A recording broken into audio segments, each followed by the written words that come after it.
mikwano gyange mukama waffe yeebazibwe. Ndi omubuulizi Edward Kiyaga Ssaalongo mulwanyi wa Yesu.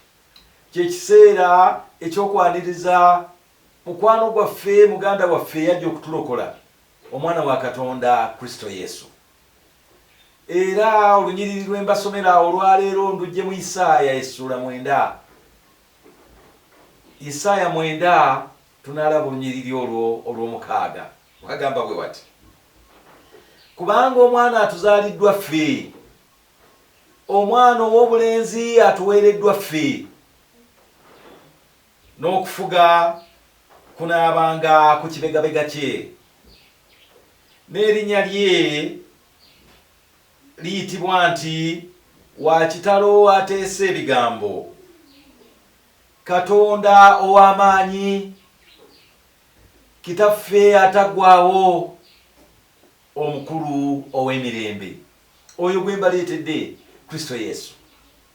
Omwana oyo yalangibwa nabbi oyo Isaaya emyaka mingi nnyo nga Yesu tannalowoozebwa nti anaazaalibwa, naye ne kituukirira kati gy'emyaka 22 nga Kristo azaaliddwa, era tujjukira amazaalibwa ge leero. Naye tutunuulira amannya ago agatuweereddwa 4.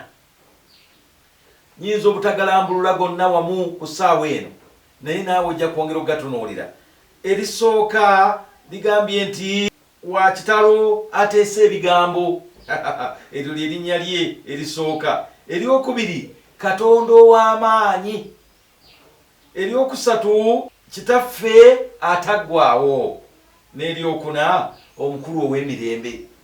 Kantunuulire ku Katonda eryo erisembyeyo ng'oyagala emirembe.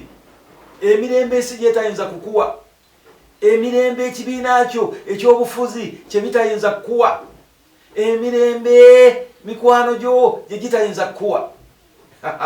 Oluusi emirembe famire yo gyetayinza kukuwa, naye ali omu agaba emirembe egyo, ye mukama waffe Kristo Yesu. Bw'oba weekwata ng'onoonya fiizi ez'abaana okuddayo, nga weetaaga kyonoolya ku ssekukkulu, kozesa omuntu omu yekka Kristo Yesu.